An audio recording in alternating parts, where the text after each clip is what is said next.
और नवरात्रे में भी देवी की आराधना का एक स्मरण का सुख है महाराज। नवरात्रे का जो भाव तत्व है उसको भी अच्छे से समझ लेना, साधारण नहीं है मेरी माता। दो जगह पर मिला हुआ श्रीफल का स्मरण करिएगा जरा। एक कोई आपसे मिलने आया, कहीं आपको सम्मान के लिए बुलाया, सत्कार के लिए बुलाया, कोई ने अतिथि के रूप में बुलाया, आपको शाल ओढ़ाया और श्रीफल दे दिया।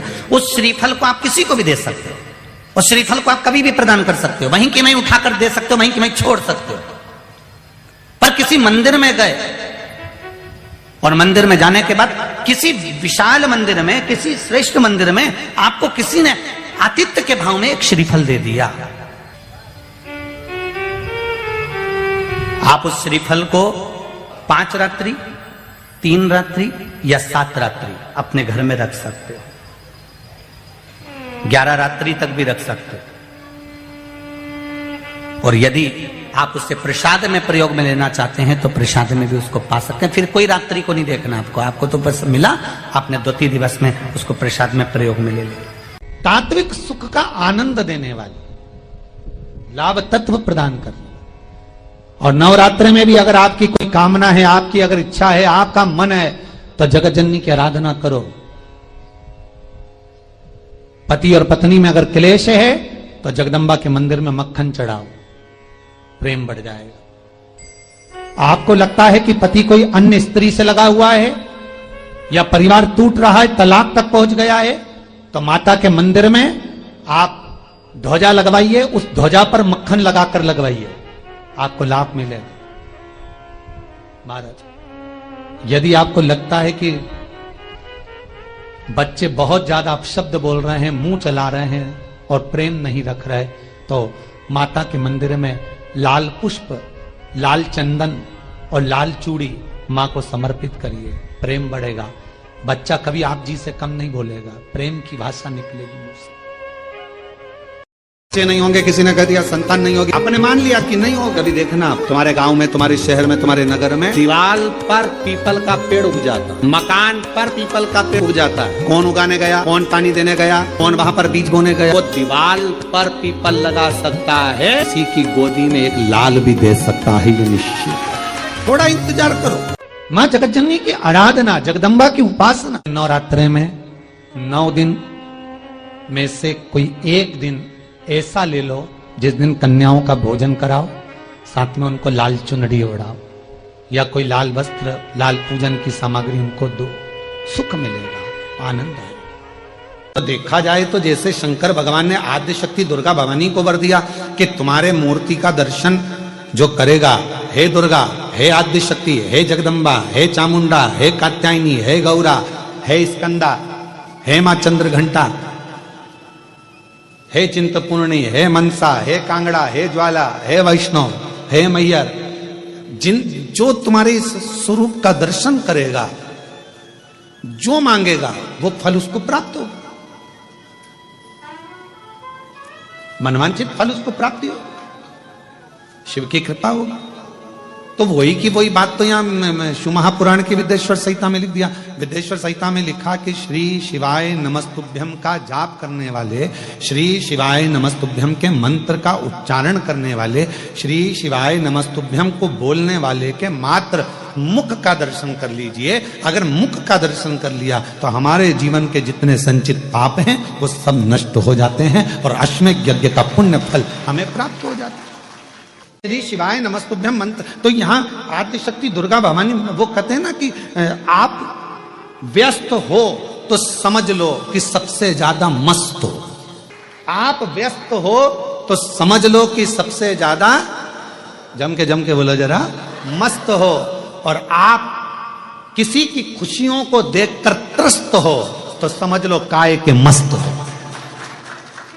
किसी की खुशी देखकर कोई अच्छे पद पर बैठ गया, कोई अच्छी कुर्सी पर बैठ गया, कोई अच्छे पद पर पुंदरी अंदर से त्रस्त हैं, तो फिर काय के मस्त है, काय के मस्त। इसलिए शिव महापुराण की कथा कहती है कि भगवान से प्रार्थना करो कि मुझे व्यस्त रखना।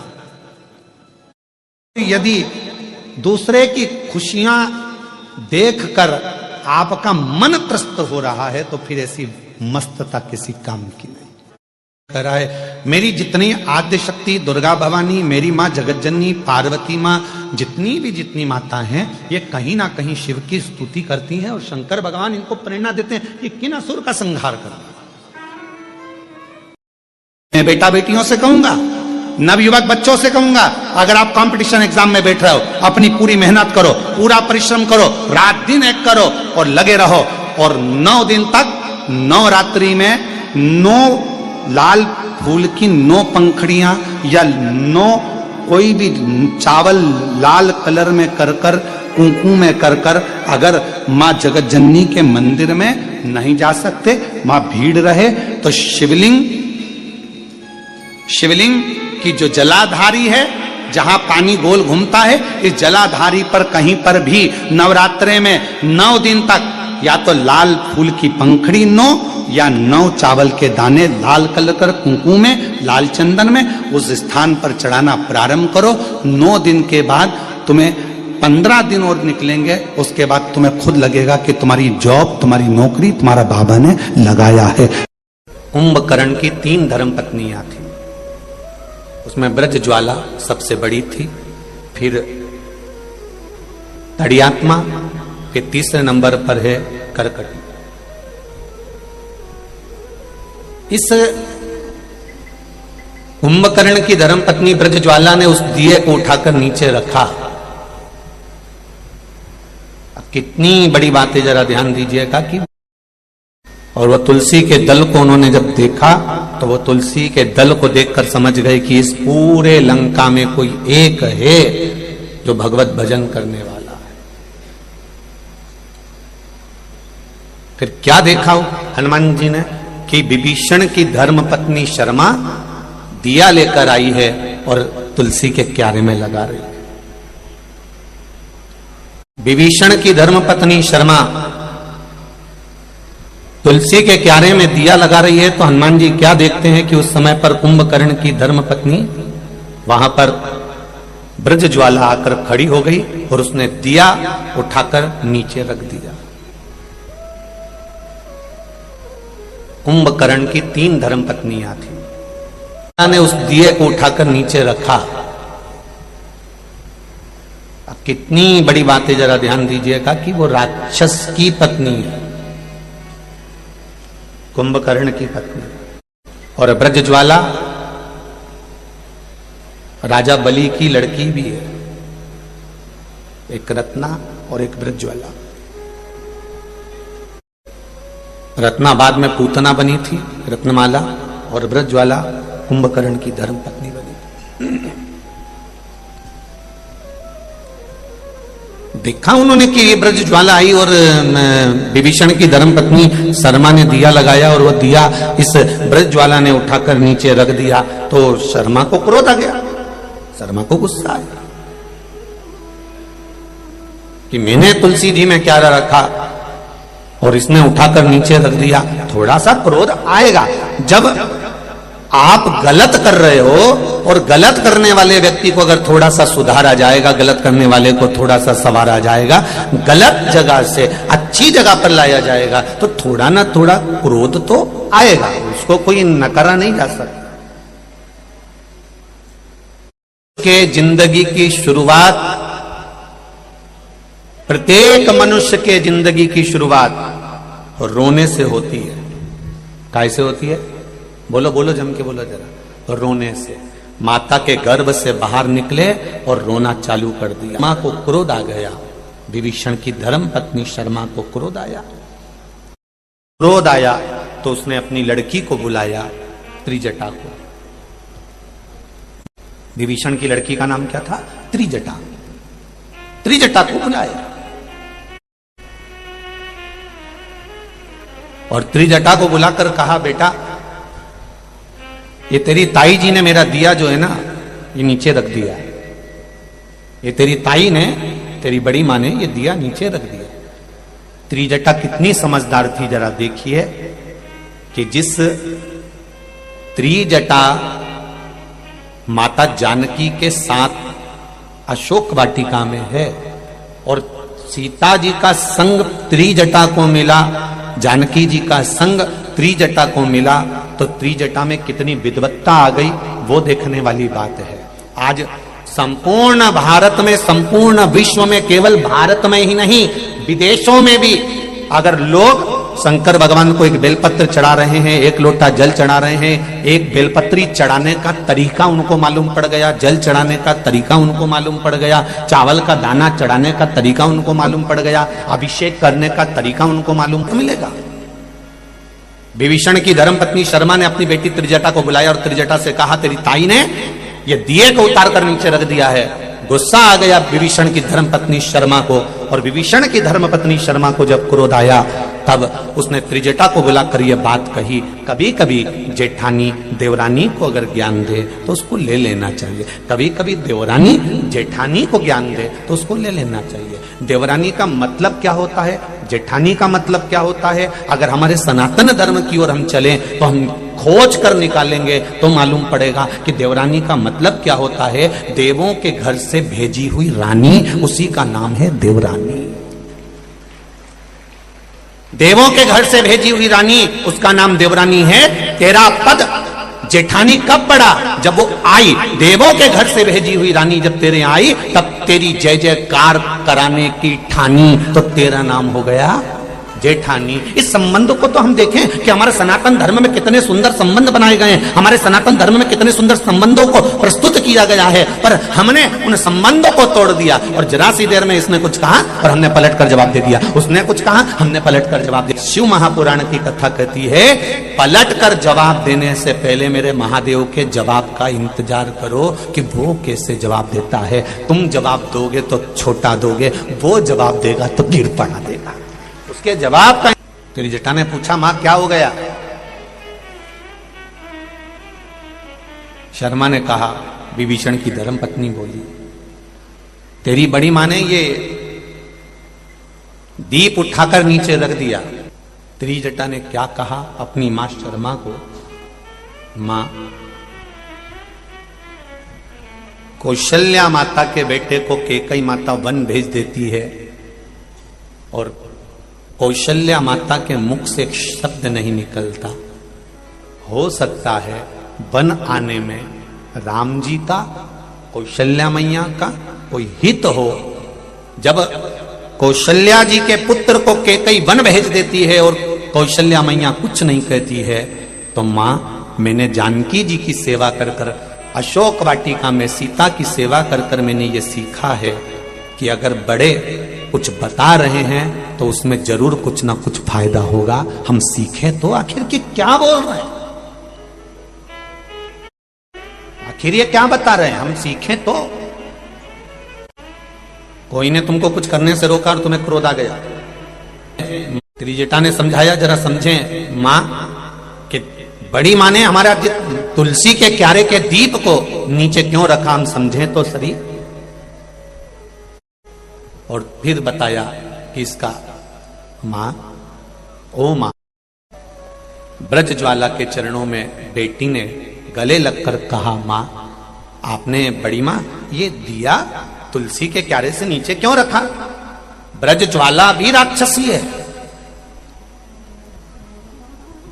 कुंभकर्ण की धर्मपत्नी है, राजा बलि की बेटी है। पूछा तो जाए आखिर दिया क्यों नीचे रखा? तब ब्रज ज्वाला के शब्द थे,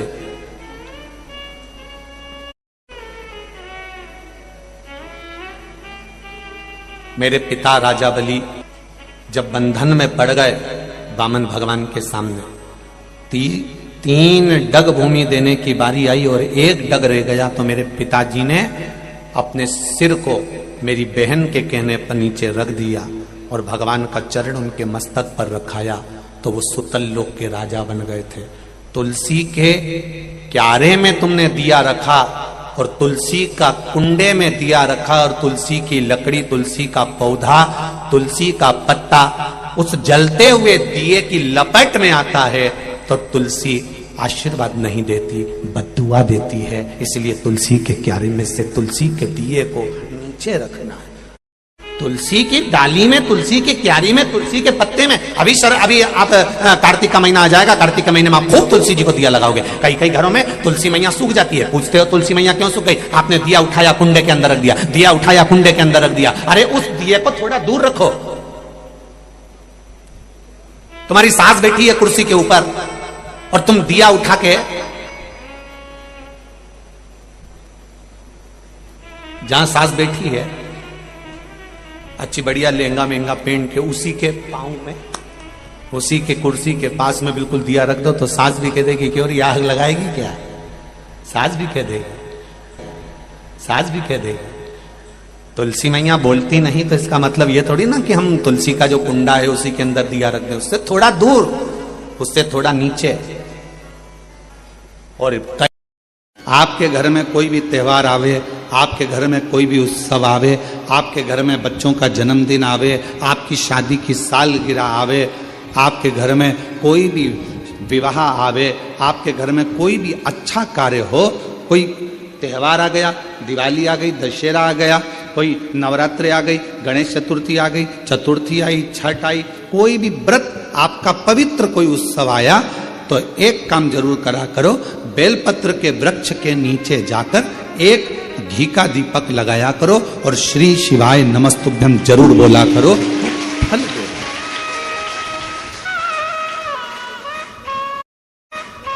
एक घृत का दीप बेलपत्र के वृक्ष के नीचे अगर आप एक क्षण के लिए भी बैठे हो तो वो फल देगा। पिलाओ, फिर भी सास मरते मरते अपनी जायदाद के, अपनी अंगूठी, अपनी चेन अपनी बहू को देके जाती है। उसी तरह मेरी माँ है, तुम चाहे दुनिया में कहीं पे भी धोख लगाने जाओ, कोई के हम तुलजापुर जा रहे हैं, कोई के हम वहां जा रहा है, कोई के हम वहां जा रहा है और दुनिया भर में जा रहा और माँ के पास नहीं आ रहा, फिर भी माँ कहती मत आ, फिर भी मैं शांति से तुझे दूंगी, चिंता मत कर, मैं बैठी हूं। वो राजा के लिए मैं तुलजापुर छोड़ के यहां आ गई। अरे बोलो तो सही है, तो फिर काहे को चिंता करे? अम्बे है मेरी माँ, दुर्गा है मेरी माँ, बोलो जय माता दी, बोलो बोलो बोलो जय माता दी, बोलो बोलो। वो साधारण नहीं हो सकती महाराज, सहज नहीं कि मन मेरा मंदिर आके दिया बाती, होठों की है तालियां रोम फूल बाती, रोम रोम जीवा तेरा नाम पुकार दी, आरती ओ मैया आरती ओ, शेरा वाली है माँ तेरी आरती, लाटा वाली माँ तेरी आरती। ओ मन मेरा मंदिर आके दिया बाती, होठों की है तालियां रोम रोल बाती, रोम रोम जीवा तेरा नाम पुकार दी, आरती ओ मैया आरती ओ, तेरा वाली है माँ तेरी आरती, ओ लाटा वाली है माँ तेरी आरती, ओ कमला रानी है माँ तेरी आरती। प्रेम से बोलो जय माता दी, सारे बोलो जय माता दी, मैं नहीं सुनिया जय माता दी, सारे बोलो जय माता दी, माँ कमला रानी जय माता दी, माँ जग कल्याणी जय माता दी, माँ अम्बे रानी जय माता दी, माँ तुलजा रानी जय माता दी, जय माता दी, जय माता दी, जय माता दी, जय माता दी। ओ मन मेरा मंदिर आके दिया बाती, होठों की है तालियां रोल फूल बाती, रोम रोम जीवा तेरा नाम पुकार दी, आरती ओ मैया आरती ओ, शेरा वाली माँ तेरी आरती। कृपा करने वाली दुनिया में कोई करुणा ना करे। क्रोध में आकर माने उसी समय अंधकासुर को मार दिया। मंथन हुआ, मंथन में सबसे पहले निकली है गौ माता। कितनी गाय निकली समुद्र मंथन में? 5 गाय समुद्र मंथन के समय पर निकली है। कितनी गाय निकली है? 5। पहली नंदा, दूसरी सुभद्रा, तीसरी बहुला, चौथी सुशीला, पांचवी सुरभि, 5 गाय मंथन में निकली। कितनी निकली है? 5। और गाय निकालने का कारण क्या था? मंथन में सबसे पहले गाय क्यों निकली? क्योंकि गाय निकलने के बाद निकलेगा विष। क्या निकलेगा? विष। जो विष पिएगा उसका कंठ जलेगा। कंठ की जलन को अगर कोई रोक सकता है तो गौ माता का दूध रोक सकता है। इसलिए शंकर जी का अभिषेक कैसे होता है? अरे बोलो जम के, दूध से। गाय के दूध से अभिषेक इसलिए होता है क्योंकि अगर कंठ की जलन को कोई रोक सकता है तो गाय माता का दूध रोक सकता है, गौ माता। किस किस के यहां पर है गाय? हाथ उठाओ। जो गौ माता की सेवा करता हो उठाओ जल्दी जल्दी हाथ। उठाए हाथ, रख लो, बहुत बढ़िया, होना चाहिए। कुत्ता किस किस के यहां पे है? 1 2 3 4 कहा था?